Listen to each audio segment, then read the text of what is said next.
다 같이 자리에서 일어나셔서 묵도하심으로 10월 마지막 주일 예배를 하나님 앞에 올려드리겠습니다.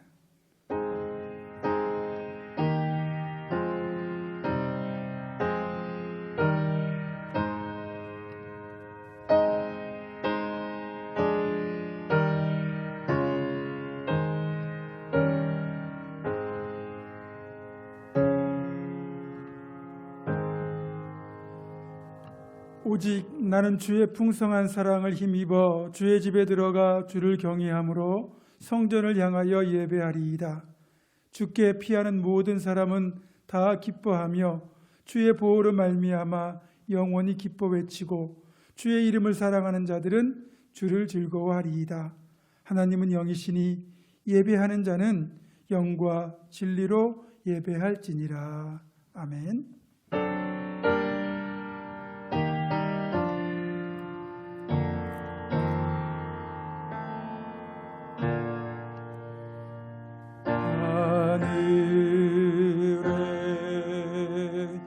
계신 아버지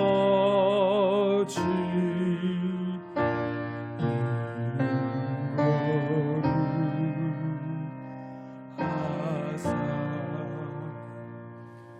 주님 나라 임하시고 뜻이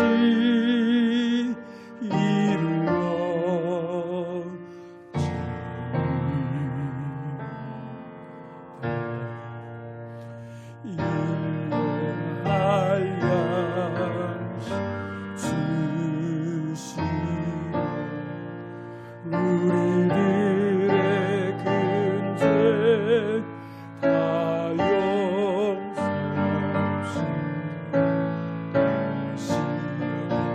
등행하시고 악에서 구원하소서. 되게 주의 나라 주의 권세 주의 영광 영원히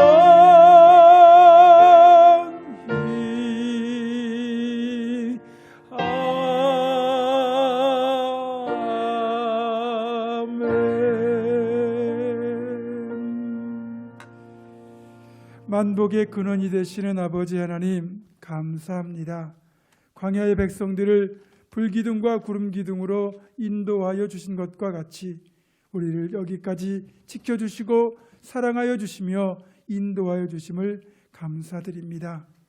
광야를 지날 때 쉴 곳이 있는 엘림을 허락하셨듯이 험한 세월을 살아가는 저희들에게 거룩하고 복된 주의를 주셔서 주님 안에서 평안과 기쁨과 안식을 누리게 하시니 감사를 드립니다. 주님께서 부르셨기에 이곳에 올 수 있었으며 주님께서 허락하셨기에 이 거룩한 예배의 자리에 설 수 있게 되었나이다. 지금까지 우리를 인도하신 주님께서 오늘 예배하는 주의 자녀들을 다시 한번 성령의 능력으로 이끌어 주시옵소서. 하나님께서 기뻐하시는 영과 진리의 예배가 되고 하나님의 임재가 우리 가운데 충만히 있기를 간절히 바라오며 우리 주 예수 그리스도의 이름으로 기원하옵나이다. 아멘.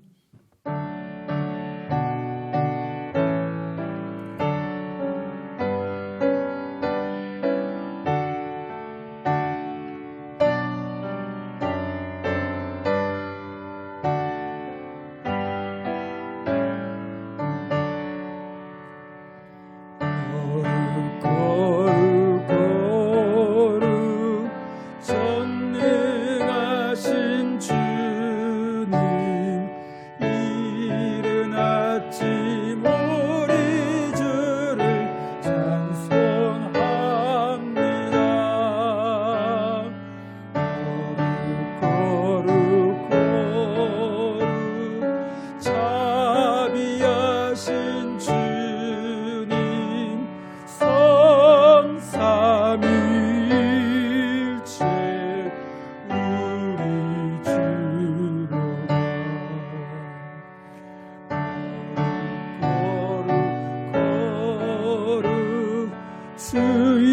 주의 보좌 앞에 모든 성도 멸류관을 벗어드리네. 천사 모두 주께 굴복하니 영원히 위에 계신 주로와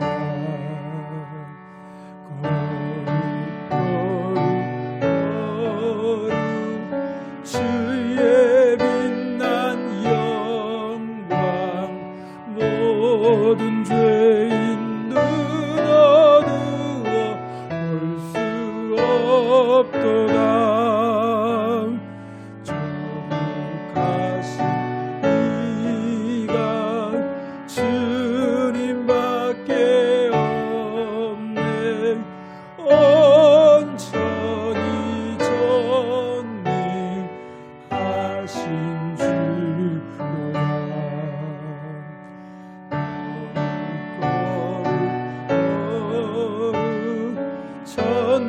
전능하신 주님 천지 만물 모두 주를 찬송합니다.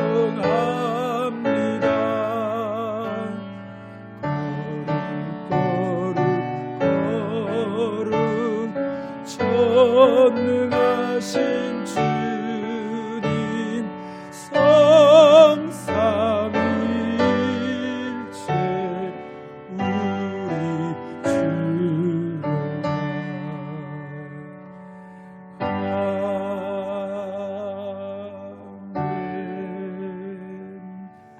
아멘.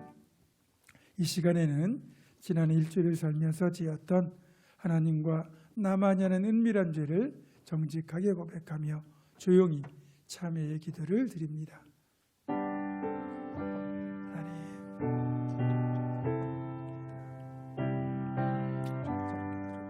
여전히 부끄럽고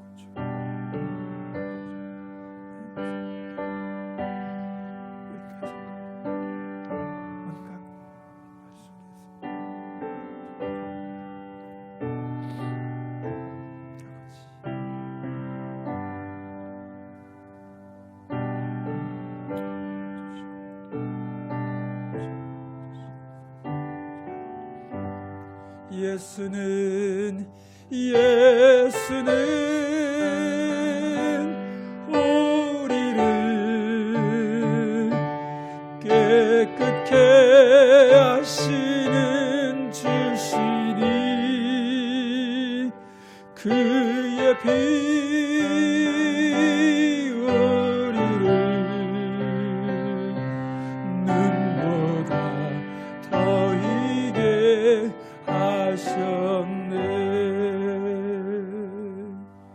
여호와는 긍휼이 많으시고 은혜로우시며 노하기를 더디하시며 인자하심이 풍부하시도다.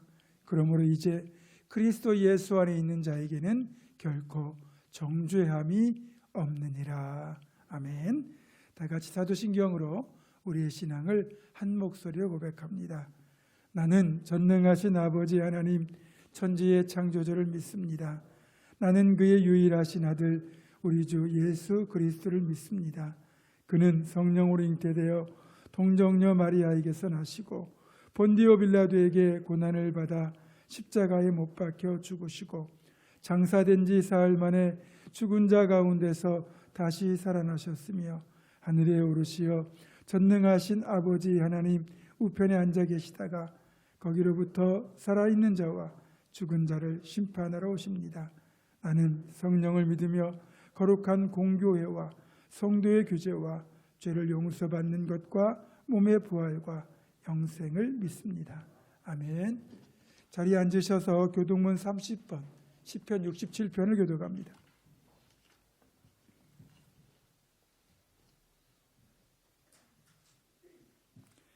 하나님은 우리에게 은혜를 베푸사 복을 주시고 그의 얼굴 빛을 우리에게 비추사 하나님이여 민족들이 주를 찬송하게 하시며 온 백성은 기쁘고 즐겁게 노래할지니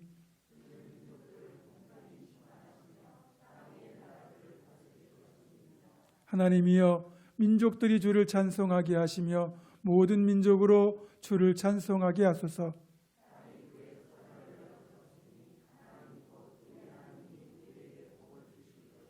하나님이 우리에게 복을 주시리니 아멘.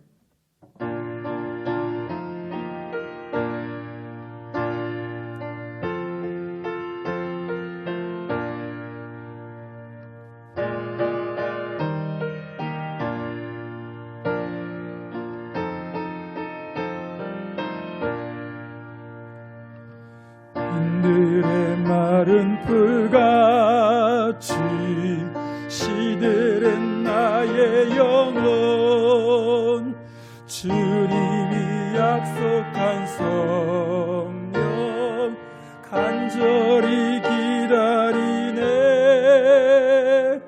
가물어 메마른 땅에 단비를 내리시는 성령의 단비를 부어 새 생명 주옵소서. 반가운 빗소리 들려 산천이 춤을 추네. 봄비로 내리는 성령 내게도 주옵소서. 가물어 메마른 땅에 단비를 내리시듯 성령의 단비를 부어 새 생명 주옵소서. 절 따라 우러를 내려 조목이 무성하니 갈급한 내 심령 위에 성령을 부으소서. 가물어 메마른 땅에 단비를 내리시듯 성령의 단비를 부어 새 생명 주옵소서. 참되신 사랑의 언약 어길 수 있사오랴. 오늘의 흡족한 은혜 주실 줄 믿습니다. 가물어 메마른 땅에 단비를 내리시듯 성령의 단비를 부어 새 생명 주옵소서. 아멘.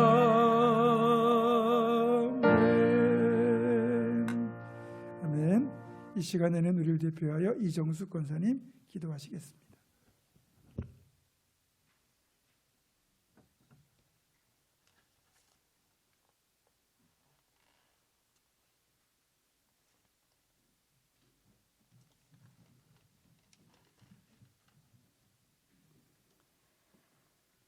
사랑과 은혜가 충만하신 하나님 아버지 감사합니다.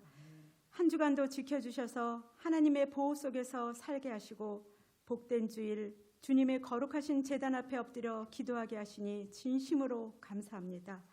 거룩하시고 존귀하신 하나님 아버지, 하나님 은혜 속에 살면서도 저희들의 잘못으로 또 자연을 훼손한 모든 죄로 인하여 코로나19가 왔고 어서 코로나19가 종식되어서 일상의 평범한 삶을 살 수 있게 주여 우리를 불쌍히 여기시고 긍휼을 베풀어 주시옵소서. 고귀한 그 일상의 삶이 정말 행복이었다는 것을 새삼 깨달으며 아버지께 용서를 빕니다. 모두가 또한 모든 세계 속에서 힘든 이때 우리들을 불쌍히 여기시고 하나님의 사랑으로 회복되게 하옵소서. 우리들이 알고 짓고 모르고 지은 모든 죄를 용서를 빕니다. 주여 도우소서. 저희들의 영혼이 늘 그리스도의 빛으로 충만하게 하셔서 죄와 어둠이 없는 깨끗한 영혼이 되게 축복하여 주시옵소서. 저희들이 육신의 축복뿐만 아니라 영혼의 축복을 간구하는 기도를 쉬지 않게 도와주시옵소서. 그래서 항상 기뻐하라, 쉬지 말고 기도하라, 범사에 감사하라. 이는 그리스도께서 너희를 향하신 하나님의 뜻이니라. 내가 거룩하니 너희도 거룩하라는 뜻을 이루는 복된 저희들 되게 하옵소서. 주여 감사합니다. 수고하고 무거운 짐진 자들아 다 내게로 오라. 내가 너희를 쉬게 하리라 하신 말씀대로 문제를 다 주님께 맡기고 그리스도의 평안으로 살게 하옵소서. 이제 12월 3일이면 수능 시험이 있습니다. 준비하는 수험생들 12명에게 건강과 지혜 명철 주시어 아이들에게 맞는 대학에 들어가 마음껏 꿈과 소망을 펼치며 하나님을 잘 믿게 하시고 군대 가는 우리 청년들, 유학 가 있는 자녀들 다 지켜주셔서 하나님의 영광 나타내게 하시고 축복하옵소서. 믿음 안에서 날마다 승리하게 하시고 말씀 붙들므로 인생의 앞길이 열리게 하시고 불기둥 구름기둥으로 인도하시는 하나님을 체험을 하게 하옵소서. 사랑의 하나님 감사합니다. 우리 교회 건축하게 하셨으니 헌당 예배 드릴 수 있도록 성도들의 사업과 직장에 복을 받아 마음껏 헌신하게 하시고 이제부터 모든 예배가 활성화가 되어 전도하며 이웃을 돌아보며 하나님 나라의 비전을 위하여 온 성도가 하나 되게 하옵소서. 또한 비전을 감당할 믿음과 권능과 능력을 주시는 하나님, 주님의 거룩한 자녀로서 각자 주신 사명 잘 감당하게 하시고 온 성도가 회복되게 하소서. 우리의 다음 세대인 유치부, 아동부, 중고등부, 청년부 부흥하게 하시고 각 기관들도 활성화가 되게 하시고 2020년 표어인 생명의 강이 되어 흘러가라대로 우리 모든 가정과 직장 그리고 이웃에게 하나님의 생명을 공급하는 성도들이 되게 하옵소서. 또 아프신 분들 여호와 라파 치료자 하나님께서 아픈 부위를 낫게 하셔서 건강한 삶을 살게 하시고 이 나라 또 이 민족 위에 하나님의 자비가 가득하게 하셔서 자유민주주의의 훌륭한 나라가 되게 하옵소서. 말씀 증거하신 우리 담임 목사님 귀한 은혜로 축복하여 주시고 성령의 기름 부어 주셔서 말씀 증거하실 때 진리의 말씀이 선포되어 모든 성도들이 크게 은혜 받고 살아서 역사하시는 하나님을 체험하며 승리하게 하옵소서. 주님의 사랑을 증거하는 주님의 증인들이 되도록 인도하여 주시옵시고 네 분의 전도사님들께도 같은 은혜 주셔서 하나님의 기쁨의 사역이 되게 하옵소서. 예배를 위하여 수고하는 모든 분들의 손길에도 축복 주시고 찬양과 예배를 올려드리며 주님 모든 영광 받으소서. 사랑이 많으시고 거룩하신 예수 그리스도의 이름으로 간절히 기도드리옵나이다. 아멘.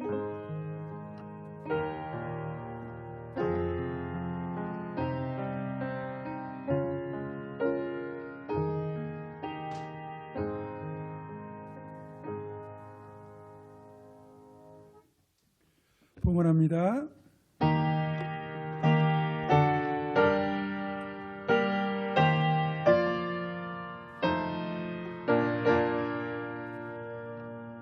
주 앞에 설 때에 두려워 말아라. 가난한 우리를 도우시리. 법외로운 진리와 온유한 삶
고맙습니다.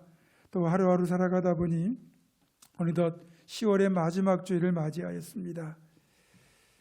지난 주일 또 풍성한 추수감사를 하나님께 영광을 드렸고, 오늘은 동일한 마음과 자세로 하나님 앞에 또한 감사의 예배를 올려드리며 저희들 나아갑니다. 하나님, 정말 하루하루 주님의 은혜로 살아갔고 매일 매 순간 삶의 순간들 속에서 하나님께서 우리에게 주신 보배로운 선물들을 발견하여 감사를 드립니다. 하나님, 모든 것이 주님의 은혜고 모든 것이 감사할 뿐입니다. 하나님, 그런 감사와 믿음의 고백을 이 물질에 담아 주님 앞에 저희들 우리의 신앙을 고백하오니 주님 받아주시고, 하나님께서 예비하신 놀라운 복과 은혜로 성도의 삶에 넘치도록 부어주시옵소서.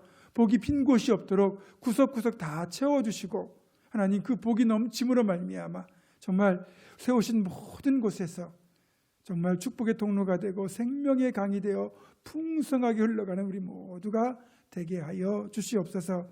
하나님, 그럼에도 불구하고 또 삶의 곤고가 적지 않게 있는 성도들이 있습니다. 물질 때문에 힘들어하는 이들에게 사업과 직장의 복을 형통하게 허락하셔서 물질에 넉넉하여 마음껏 주고 돕고 나누고 베푸는 삶이 되게 하시고, 건강에 문제 있는 이들에게 하나님께서 치료의 손길로 역사하셔서 온전히 고쳐주시고 회복시켜 주셔서 건강으로 마음껏 주님께 충성할 수 있는 은혜도 더하여 주옵소서. 수능을 치르는 자녀들, 군 복무 중인 자녀들, 유학 중인 자녀들, 출사 중인 성도들도 동일하게 지켜주시고, 특별히 이 시간 아버지는 그동안 투병 생활을 하다가 하늘나라에 가신 김우영 집사님을 기억하며, 또 아버지 하나님 그분과 함께했던 유가족들, 특별히 우리 강성수 권사님의 심령 속에 주님 주신 놀라운 위로와 평안으로 함께하여 주시고, 모든 장래가 은혜 가운데 잘 감당될 수 있도록 주여 도와 주옵소서.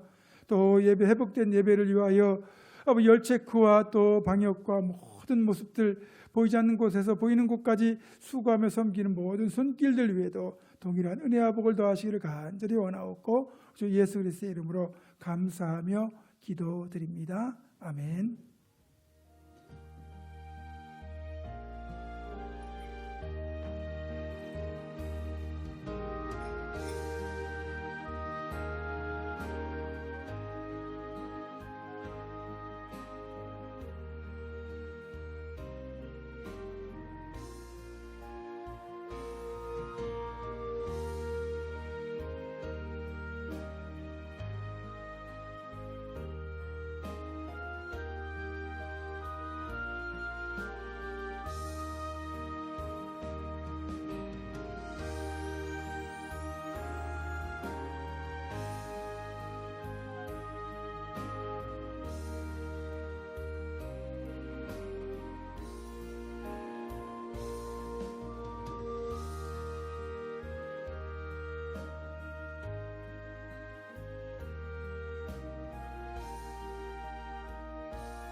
네, 광고상을 제가 다시 한번 여러분들에게 설명드립니다.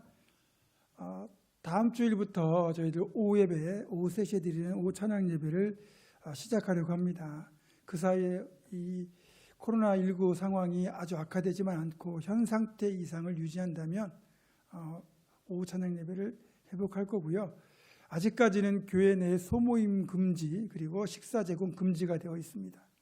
이것이 풀리면 저희들 2부 예배 드리고 식탁 교제하고 오후 예배 드리겠지만, 이게 해결되지 않으면 당분간은 집에서 식사하시고 예배 시간에 맞춰서 교회에 오시면 될 것 같습니다. 그리고 중보기도 모임 원래 저희 화요일 저녁에 했었는데 아직까지 소모임 금지기 때문에 모여서 이렇게 부르짖는 기도를 하는 것이 사실은 조금 부담스러운 편입니다. 그래서 홍정사님께서 주관하셔가지고 인터넷 줌이라는 프로그램을 이용해서 각자의 집에서 동시에 접속을 해서 중보기도하는 일단 형태로 중보기도를 재개하고, 그리고 이제 소모임 금지가 해제가 되면 이제 기도실에 모여서 중보기도 모임을 가질 것입니다.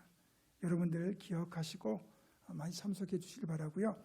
그리고 김우영 지사님이 어제 저녁 6시 20분에 하늘나라로 가셨습니다. 이제 사후 뇌기증을 하셔서 서울대병원에 뇌기증을 하셔서 서울대학병원으로 어젯밤에 옮기셨고, 현재까지는 모든 장례식장에서, 특히 서울대병원 장례식장은 모든 종교행위가 금지되어 있습니다. 그래서 따로 저희들이 거기서 예배는 드리지 못하고 문상만 가능합니다. 그래서 오늘 2부 예배 끝나고 문상을 할 것이고, 요즘 돌아가시는 분들이 많은지 원래 이제 발인을 내일 해야 되는데 벽제 화장장이나 이런데 좀 시간이 나오지 않았다고 합니다. 그래서 발인을 내일 할지 화요일 할지는 이제 가서 봐야 알 것 같습니다. 여러분들 많이 위로해 주시기를 바라고요. 마지막으로 오늘 이제 여기 주보에 끼워드린 이 나의 감사 연습이라는 이 프린트물 있죠. 이거를 저희들 많이 제작을 했습니다. 지난주에 설교 때도 언급을 했는데, 여러분들이 매일매일 살아가면서 발견하는 보석 같은 하나님의 선물, 크든지 작든지 그것들을 수첩이나 핸드폰 메모장에 기록하셨다가 20개가 채워지면 여기 있는 그 위에 넘버를 적는 부분 있죠. 여기 1번 적어서 20개를 옮겨 적습니다. 그래서 여러분이 이름과 직분을 쓰셔가지고 주일날 헌금하실 때 그냥 이 카드를 같이 이렇게 헌금함에 넣어주시면 이것들을 모아서 이제 저희들이 십자가 옆에 이렇게 따로 이 감사 카드를 올려놓는 함을 만들어 놓을 겁니다. 그러면 여러분의 감사 카드가 또 하나 여러분의 감사 예물이에요. 하나님께서 나한테 이런 선물들을 주셨습니다는 감사의 마음이 여기 담겨서 그 함에 들어갈 거고요. 이게 이제 내년 10월 말이죠. 예, 그렇게 해서 추수감사 때까지 이게 그대로 드려질 거고, 그렇게 되면 한 50주 정도가 되잖아요. 거의. 그러면 한 주에 만약에 하나씩만 작성해서 여러분이 올린다.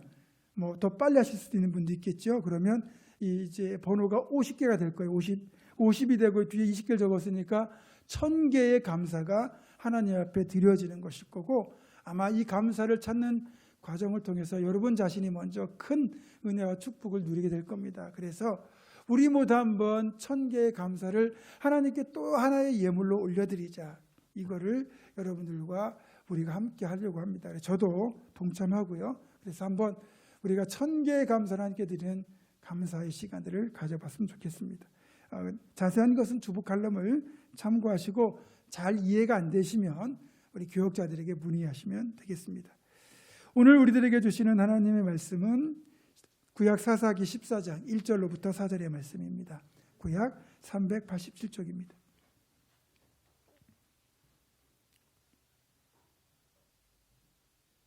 사사기 14장 1절로부터 4절의 말씀을 제가 봉독합니다.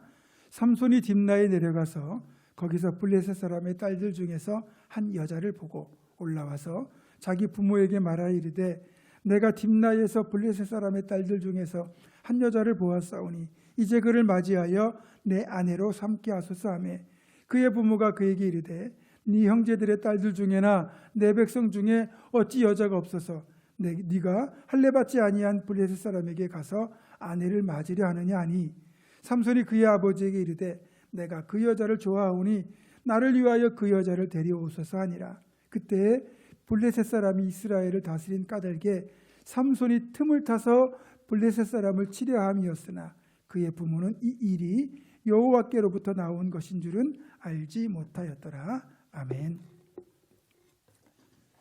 자, 오늘부터는 삼손의 사사로서의 사역을 본격적으로 한번 살펴볼 겁니다. 우리가 삼손의 사역을 좀 깊이 이해하기 위해서는 먼저 역사적, 지리적 배경을 한번 살펴봐야 됩니다.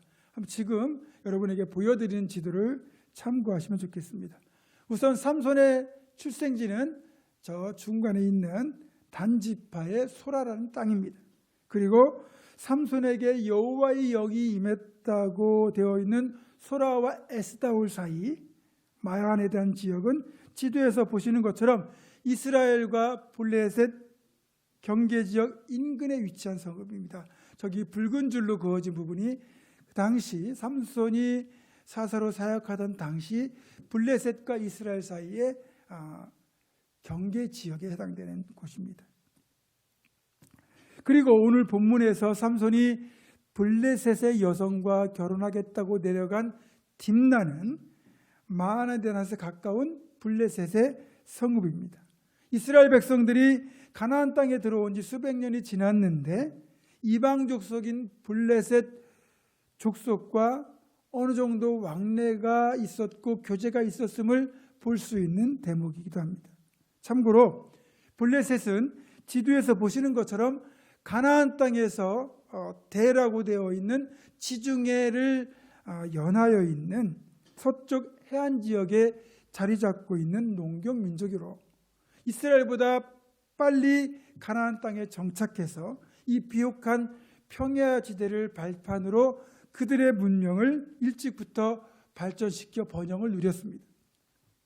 원래 블레셋 족속은 터키와 그리스 사이에 위치한 에게 쪽에서 온 침략자들로 이들의 최종 목적지는 이집트 땅이었는데 이집트의 강력한 방어에 진출이 막혀가지고 그들이 자리 잡게 된 곳이 바로 가나안 땅의 비옥한 평야지대인 서부 해안지대입니다.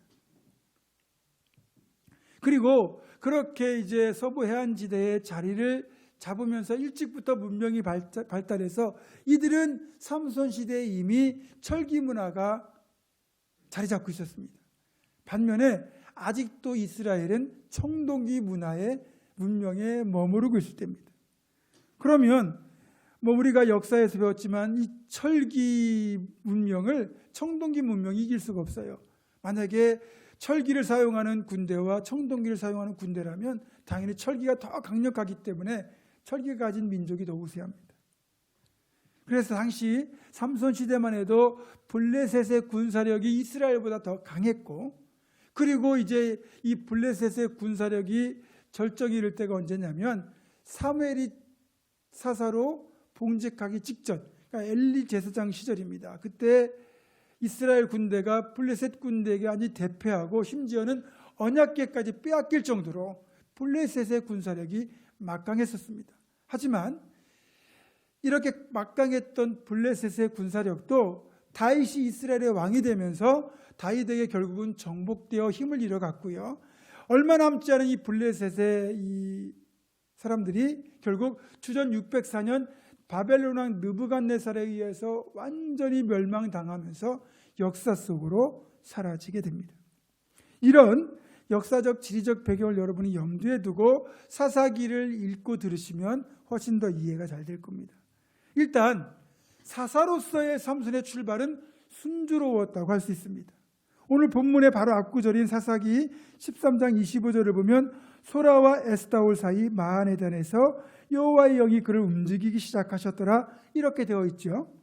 이 구절에서 여호와의 영이 그를 움직이기 시작하셨다는 이 표현은 이제 하나님께서 삼손으로 하여금 이스라엘을 블레셋의 손에서 구원하는 역사를 시작하셨다는 뜻인데, 여기에서 중요한 한 가지 단어가 바로 여호와의 영입니다.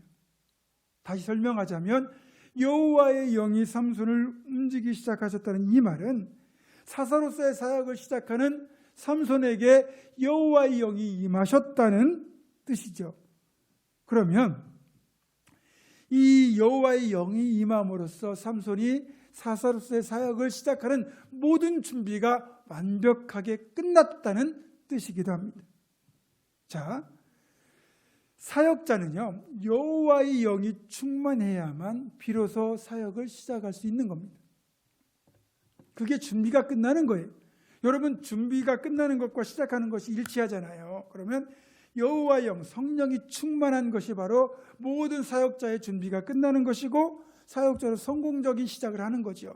우리 주님만 해도 공생의 사역을 시작하기 바로 직전에 하셨던 일이 뭐냐면 요단강에서 세례 요한에게 세례를 받으시는 거였어요.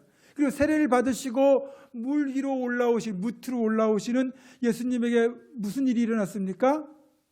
하늘이 열리면서 성령이 비둘기같이 예수님에게 임하셨죠. 그것이 바로 예수님이 이제 메시아로서 사역을 시작하는 출발점이었던 거죠. 그렇게 성령의 임재를 통하여 예수님은 성공적으로 사역을 시작하신 겁니다. 그리고 성령의 충만을 받으신 뒤에 광야에서 40일 동안 기도하신 뒤에 본격적인 사역을 시작하셨죠. 예수님의 제자들도 마찬가지예요. 예수님께서 친히 택하셔가지고 3년 동안 동고동락하시면서 그들을 친히 양육하시고 가르치시고 훈련시키셨습니다.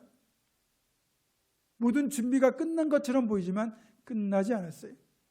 이들이 제자로서의 삶을 감당하기 위한 마지막 과업은 뭐였냐면 예루살렘을 떠나지 않고 주님께서 약속하신 성령을 기다리는 거였어요.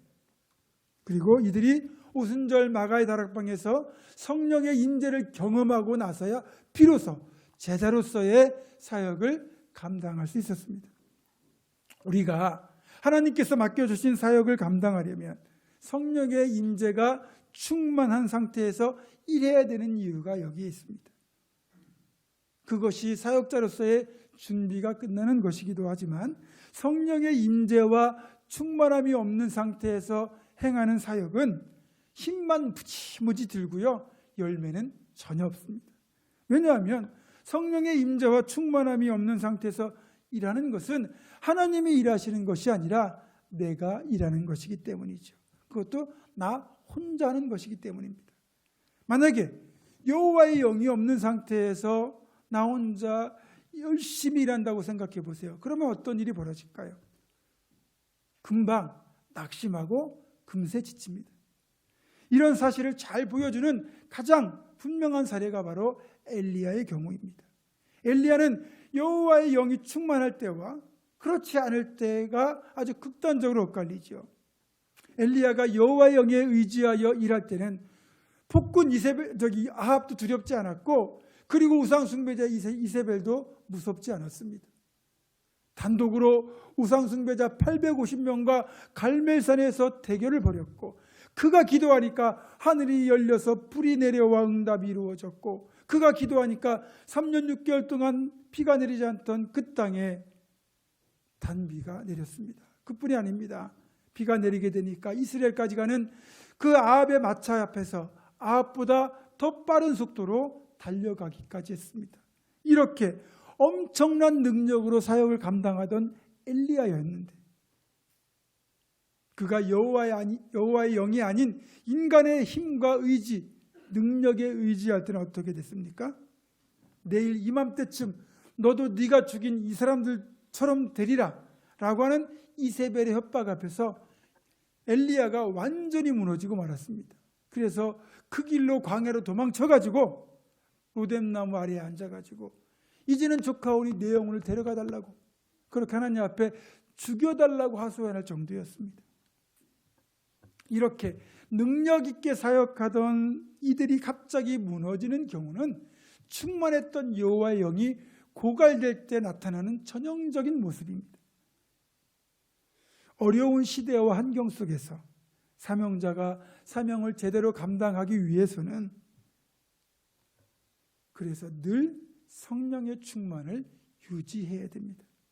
이것은 모든 사명자들, 아니 모든 신앙인들에게 주어지는 가장 중요한 과제이기도 합니다.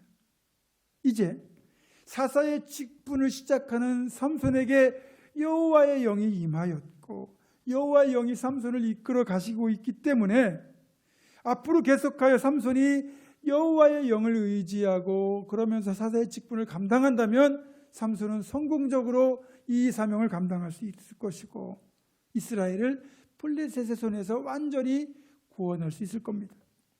자, 그렇다면 여호와의 영이 임한 삼손에게 나타난 변화는 무엇일까요?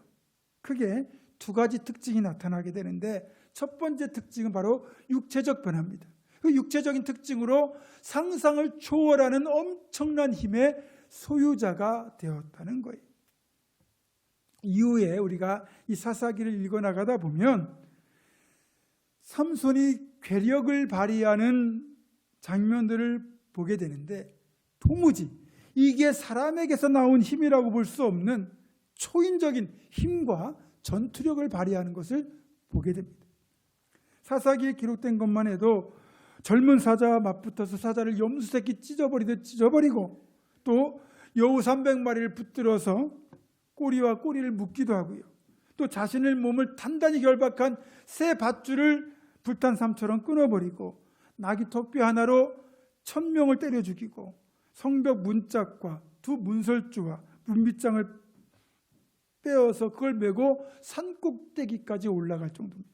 마지막에는 블레셋 다곤 신전을 지탱하고 있는 그 엄청난 기둥 2개를 무너뜨려서 신전 자체가 아주 붕괴되게 만들죠. 인류 역사상 이런 사람은 없었습니다. 요즘 젊은이들이 열광하는 영화 중에 마블 시리즈가 있습니다. 그러니까 초인적인 힘을 가진 영웅들이 모여서 악당에게서 사람들을 구하고 지구를 지킨다는 뭐 그런 내용인데 그 이제 히어로도 그 영웅들 초인적 힘을 가진 주인공들 중에 헐크라고 하는 히어로가 있습니다. 이 헐크는 본래 브루스 배너라고 하는 뛰어난 과학자인데 그만 감마선에 노출이 되면서 그 사람 몸 안에 헐크라고 하는 녹색 괴물, 엄청난 괴력을 지닌 존재가 생겨나고 그것이 위기나 어떤 상황을 맞이하면 이제 그런 녹색 괴물로 변하여 엄청난 이제 괴력을 발휘하는 그런 내용입니다. 아마도 삼손이 지금 이 시대에 태어난다 그러면 헐크보다 강한 진짜 히어로가 될 겁니다. 그런데요, 이는 삼손이 강한 것이 아니라 여호와의 영이 그에게 임하였기 때문에 인간이 가진 능력을 뛰어넘어서 하나님의 능력이 그를 통하여 나타났기 때문에 가능했던 거죠. 우리가 사사기를 읽어나가다 보면 삼손의 엄청난 힘이 그의 건장한 체격, 발달된 근육에 있는 것이 아니라는 것을 발견합니다. 그러니까 보통 뭐 요즘 젊은 친구들이 몸 만들겠다고 육체적인 단련을 하면 근육이 늘어나죠. 근육이 키워지고 키워진 근육을 통해서 또 그만큼 근력이 발휘되게 됩니다. 만약에 삼손의 이 놀라운 힘이 뭐 어떤 육체적 단련을 통해서 얻어진 것이었다 그러면 훗날 블레셋 사람들과 들릴라가 왜 이 사실을 몰랐겠습니까? 딸마다 삼손의 힘의 원천을 알기 위하여 들릴라를 통하여 삼손을 달달 볶지 않습니까? 물론 이제 이 성경적으로 보면 삼손의 긴 머리털이 그의 타고난 힘을 상징하는 것이긴 하지만 그의 힘의 원천은 그의 긴 머리카락이 있는 게 아니라 그에게 임하신 하나님의 영, 성령의 능력에 기인한 거라는 거죠. 여러분들 뒤에 있다 보면 여호와의 영이 갑자기 삼손에게 임하시니 이렇게 나오거든요. 계속 그때마다 엄청난 힘을 발휘해요. 그리고 그가 마지막으로 긴 머리를 잘려서 힘을 잃었을 때 긴 머리카락을 잘렸기 때문에 힘을 잃은 것이 아니라 사실은 그가 힘의 비밀을 경솔하게 누설하면서 그의 머리카락이 잘리는 순간 여호와의 영이 그를 떠났기 때문에 힘을 잃어버린 거예요. 이렇게 여호와의 영이 임할 때 삼손에게 일어나는 육체적 변화가 엄청난 힘이 주어지는 것이라면 또 하나의 변화는 지혜가 뛰어나게 되었다는 거예요. 오늘 본문을 보면 삼손의 부모는 이해하지 못하는 일을 삼손이 벌이고 있습니다. 그게 뭐냐면 같은 이스라엘 민족 중에서 결혼 대상자를 찾는 게 아니라 블레셋 딥나에 있는 한 여성과 그러니까 블레셋 여자와 결혼하겠다고 하는 장면에서 이 사실을 알 수 있어요. 자, 내가 부모라도 그렇겠지만 당연히 마누아 부부는 아들인 삼손이 블레셋 여자와 결혼하겠다는 것을 이해하지 못하죠. 그래서 이렇게 말합니다. 아니, 네 형제들의 딸들 중에나 내 백성 중에 어찌 여자가 없어서 네가 할례받지 못한 여자와 블레셋 사람에게 가서 아내를 맞으려 하느냐. 말만 놓고 보면 마누아 부부의 말이 맞습니다. 율법은 당연히 이방 족속과 결혼하는 것을 금하고 있어요. 우리가 보더라도 삼손이 꼭 이렇게 해야 될까 하는 생각이 들거든요. 그런데 오늘 보면 4절을 보면 그런 우리의 생각, 마노아 부부의 판단이 틀렸음을 알 수 있습니다. 자, 그때 블레셋 사람이 이스라엘을 다스린 까닭에 삼손이 틈을 타서 블레셋 사람을 치려 함이었으나 그의 부모는 이 일이 여호와께로부터 나온 것인 줄은 알지 못하였더라. 자, 틈을 타서 블레셋 사람을 치려했던 목적이 있고 이 일이 여호와께로부터 나온 것이라는 거예요. 이 표현을 주목하셔야 됩니다. 여러분 아시는 것처럼 모든 일에는 명분, 정당성이 있어야 됩니다. 자, 개인과 개인의 싸움도요, 그냥 싸우는 게 없어요. 그렇잖아요. 네가 나를 먼저 쳤다, 네가 나를 놀렸다. 무슨 이유가 있어야 그 싸움이 성립되는 거 아닙니까? 그러니까 블레셋 족속을 괴롭히고 공격하려면 뭔가 명분이 있어야 되잖아요. 필미, 시비거리가 있어야 되잖아요. 그러니까 삼손은 시비거리를 만들어서 블레셋 사람들에게 시비를 걸 목적으로 지금 이 결혼식을 계획한 거예요. 그리고 이것이 여호와께서 주신 지혜에서 나온 아이디어였다는 거죠. 이 장면을 보면 우리가 어떤 사람을 드러난 모습만 가지고 판단하고 또 어떤 사안을 내 생각대로 판단한다는 게 얼마나 위험한지를 잘 보여줍니다. 겉으로 보면 삼손이 100번 잘못했거든요. 근데 사실은 이게 삼손의 잘못도 아니고 하나님께로부터 나온 지혜라는 거예요. 근데 우리가 겉으로 보이는 모습 그리고 내 생각 이것만 가지고 판단을 하게 되면 게다가 앞뒤 맥락 다 잘라버리고 지금 내가 본 이것만 가지고 어떤 사안을 판단하고 그걸 말을 하게 되면 원래 모습과는 전혀 다른 모습이 되어버리죠. 제대로 다 알지도 못하면서 자기가 다 아는 것처럼 생각하고 판단하고 그리고 그 판단을 가지고 말하고 행동하게 되면 굉장히 위험하다는 거죠. 그래서 우리가 말하고 판단하는 것은 정말 신중에 신중을 기하여야 한다는 겁니다. 삼손은 이 결혼식 이후에 벌어지게 될 일들을 사전에 다 지혜롭게 예상하고 그래서 그걸 통해서 어떤 일이 벌어질 것을 알았고 그래서 블레셋을 괴롭히고 공격할 빌미를 찾아내기 위해서 이런 일을 했던 것이고 그래서 혼인잔치 자리에서 삼손이 거기에 참석한 블레셋 사람들에게 내기를 제안하고 그들에게 낸 수수께끼가 또한 삼손의 놀라운 지혜를 뒷받침하고 있습니다. 자, 삼손이 이제 이런 수수께끼를 내죠. 먹는 자에게서 먹는 것이 나왔고 강한 자에게서 단 것이 나왔다. 이것이 무엇인지 맞춰봐라. 이제 이런 수수께끼를 내는데 이런 수수께끼가 왜 나왔는지를 알려면 이후의 상황들을 한번 쭉 봐야 됩니다. 자, 이전에 삼손이 이제 그 딥나에 갈 때 그가 혼자 이제 포도원 근처에 있을 때 젊은 사자가 나타나서 삼손에게 이제 포유를 했고 삼손이 그를 염색이 찢어버리듯 죽였다고 되어 있었죠. 그리고 이제 결혼식 하러 간 건데 그 가는 길에 삼손이 뭘 발견하냐면 사자의 몸에 벌들이 벌집을 내고 거기다 꿀을 모아하는 걸 본 거예요. 그래서 거기서 꿀을 먹어보니까 너무 맛있죠. 그걸 가지고 수수께끼를 만든 거예요. 그러니까 먹는 자에게서 먹을 것이 나오고라는 이 말은 사람이나 다른 짐승을 먹는 사자에게서 꿀이라는 먹을 것이 나왔고 강한 자에게 단 것이 나왔다. 이것은 사자의 몸에서 달콤한 꿀이 나왔다. 이걸 자기가 이제 했던 경험을 가지고 수수께끼를 만든 거죠. 이걸 누가 풉니까? 아인슈타인이 와도 풀 수 없는 그런 문제죠. 그러니까 이 경험을 가지고 수수께끼를 만들었으니 삼손이 보통 순발력이 좋은 게 아니고 머리가 좋은 게 아니라는 것을 우리가 알 수 있을 겁니다.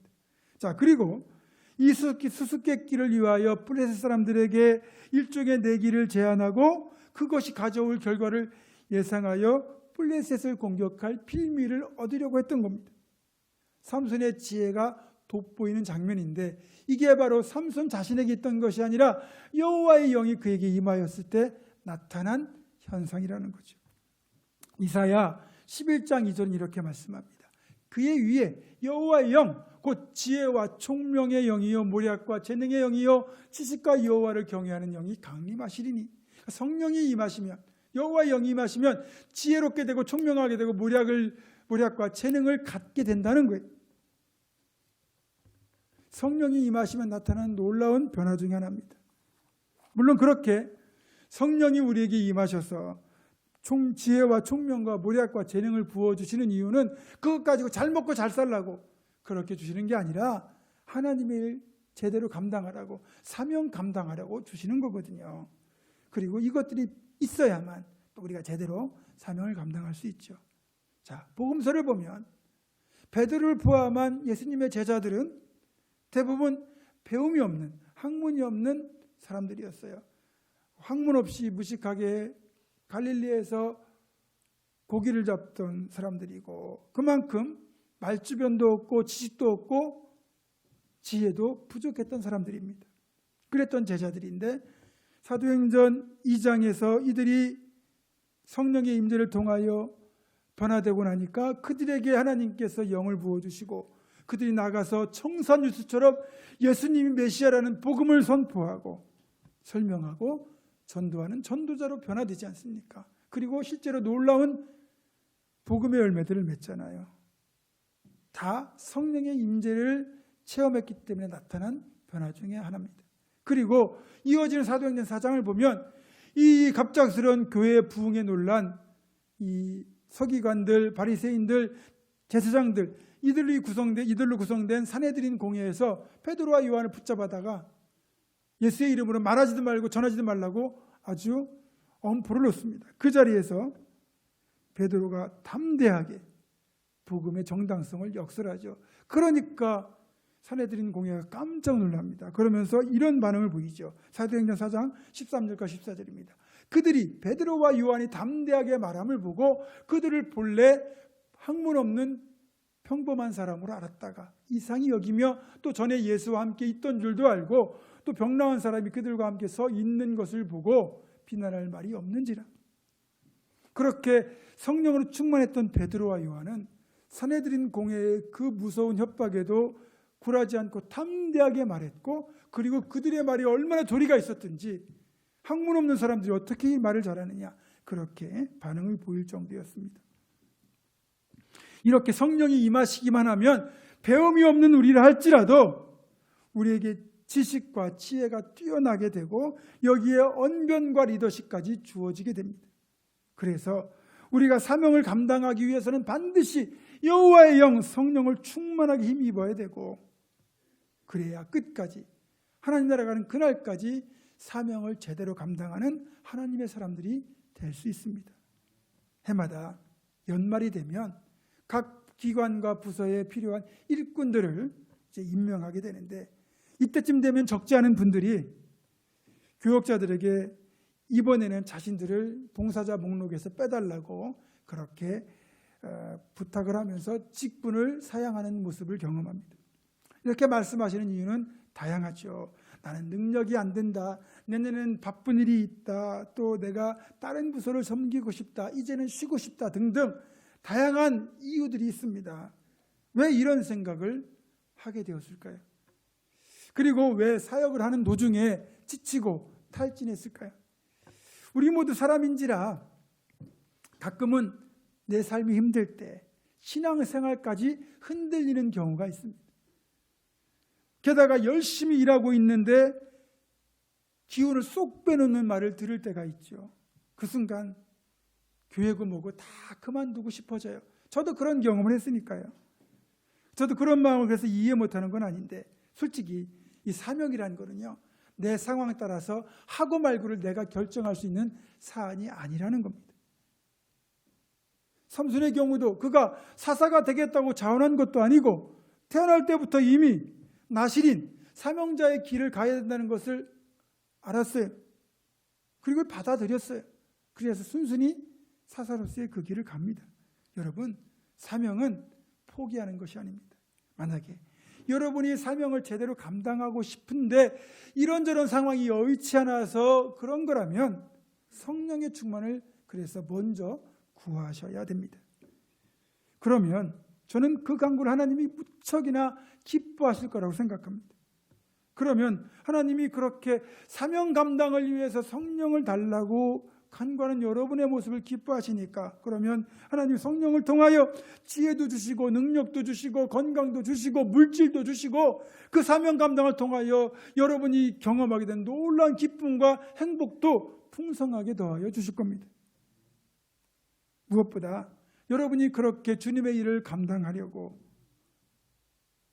열심히 노력했는데 그러다가 이런저런 이유 때문에 마음이 상하고 그러잖아요. 그럴 때 상한 마음이 치유되는 것도 성령을 통해서 가능하다는 거예요. 이사야 61장 1절입니다. 주 여호와의 영이 내게 내리셨으니 이는 여호와께서 내게 기름을 부으사 가난한 자에게 아름다운 소식을 전하게 하심이라. 이거는 사명이죠. 그런데 그 사명 감당하려고 성령을 구하니까 어떤 일들이 벌어지느냐. 나를 보내사 마음이 상한 자를 고치며 내 마음 상한 것도 고쳐주시고 누군가의 마음이 상한 것도 고쳐주시는 그 상한 자의 치유가 어디서 일어납니까? 성령을 통해서 일어난다는 거예요. 지금 우리가 코로나19를 겪으면서 참 많이 힘듭니다. 그것 때문에 저번에도 말씀드렸지만 코로나 블루라고 하는 우울증, 심지어는 분노 조절 장애까지 나타나고 있을 정도입니다.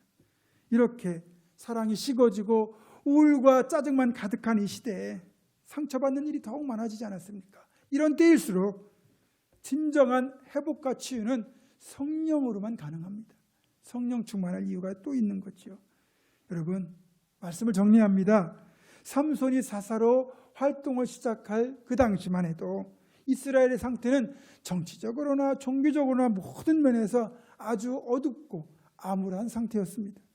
그런 시대에 삼손을 사사로 쓰시기 위하여 하나님은 삼손에게 여호와의 영을 충만하게 부어주셨습니다. 그 결과 삼손의 영혼과 육체에 놀라운 변화가 일어났고 그 힘을 덧입어서 삼손은 성공적으로 사사의 일을 시작할 수 있었습니다. 사랑하는 성도 여러분, 우리가 예수를 믿는다는 것은 단지 구원만 받기 위함이 아닙니다. 구원의 은총을 받았기 때문에 천국 가는 그날까지 나에게는 하나님이 부여하신 사명을 끝까지 최선을 다하여 감당할 사명이 주어져 있습니다. 그 사명 감당을 위해서는 그 무엇보다도 여호와의 영, 성령의 충만이 우리에게 필요합니다. 부디 우리 힘써서 성령의 충만을 힘입어 끝까지 사명을 잘 감당하는 우리가 되기를 주님의 이름으로 축원합니다. 기도하겠습니다. 거룩하신 아버지 하나님, 우리를 충성되이 여겨 일꾼 삼아 주셨는데 우리는 너무나 연약하고 부족하여 사명조차 제대로 감당하기 어렵습니다. 우리로 하여금 능히 사명을 끝까지 감당할 수 있도록 여호와의 영, 성령으로 충만케 하여 주시옵소서. 우리 주 예수 그리스도의 이름으로 기도드립니다. 아멘. 다 같이 일어나셔서 물된 동산 찬양하겠습니다.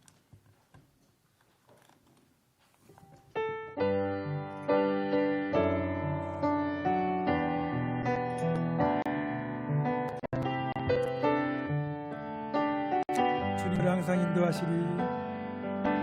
주님을 항상 인도하시리. 내 말은 따랐어도 너를 만족시키리.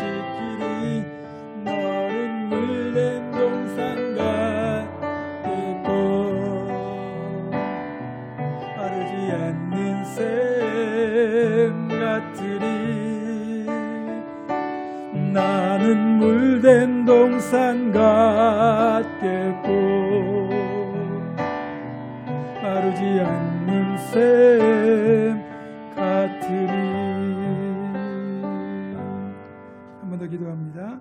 온통 혼돈으로 가득한 이 시대 속에서 맡겨주신 사명을 제대로 감당하기 위하여 여호와의 영이 충만한 사람이 되어 끝까지 충성할 것을 결단하는 사랑하는 우리 부모님과 함께 모든 성도들과 이들의 가정과 생업과 앞날과 우리 교회 위에 이제는 우리 주 예수 그리스도의 은혜와 하나님의 사랑과 성령의 교통하심이 지금부터 영원토록 함께 하시옵기를 간절히 축원하옵나이다. 아멘.